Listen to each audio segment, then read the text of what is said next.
Hey guys, what's going on? It is Paul here for another video roundup for MegaDev, this time for the month of January in 2020. Let's just jump straight into the games and let's get our game on.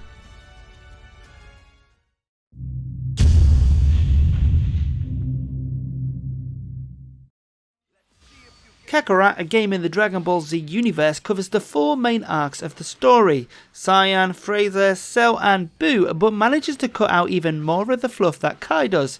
As a result, you still get all the main story beats, but you also don't need to watch battles that take multiple episodes to complete. Instead, you fight in the battles yourself. Battles are similar to those in Dragon Ball Xenoverse, but simplified a bit. The system requires you to start with the basic key strikes and punches, then you launch powerful skills when the opportunity appears. The battles feel epic, but they're ultimately very simple. You get in close, land a basic combo and follow up with a special attack. Sometimes you may need to use a healing item, but you can finish most battles without issue. The battles do make you feel like you're an amazingly strong Z fighter though, but sometimes they do lack a little bit of tension.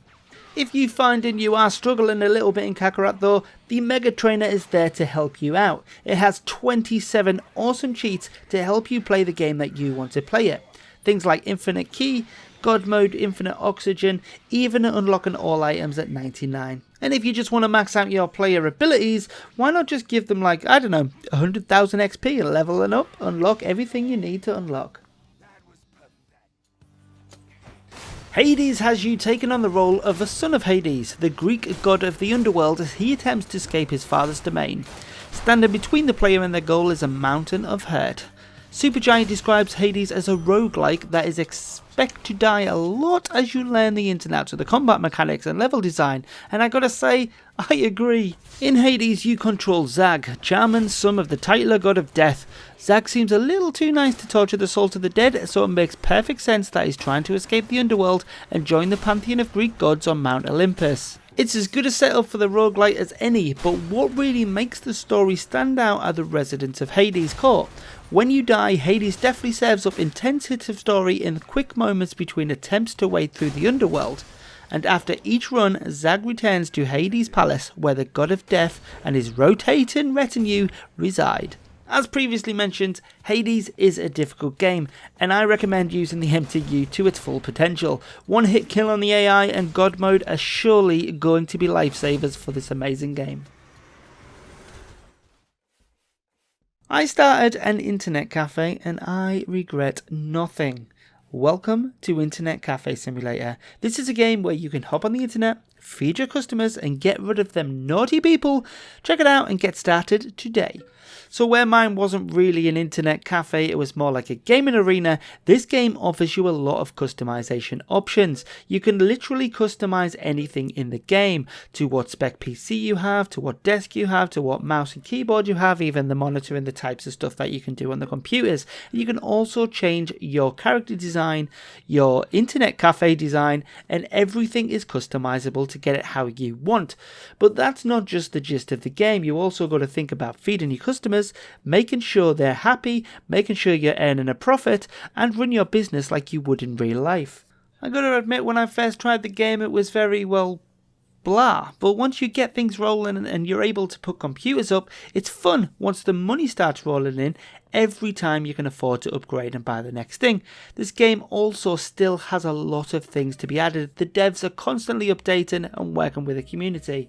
You've also got the MTU. If you don't want to feed your customers, you could just always use the, no hunger option. Or if you just want a 5-star rating every single time, just check that 5-star rating box. Honestly guys, don't give this one a miss. It's too much fun to be had.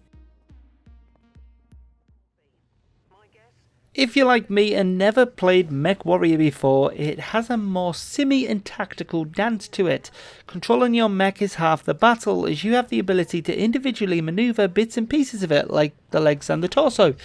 Acceleration is handled independently, so you can move at the exact pace you want, then strafe and rotate your guns, which you need to keep track of by the way, to hit your target on the move.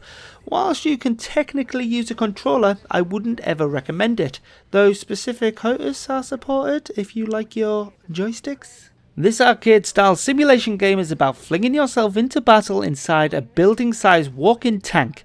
You and up to 3 allies, which comprise a lance in the series vernacular, are bristling with exotic weapons, and only by working together can you take down the dozens of enemies aligned against you in each mission.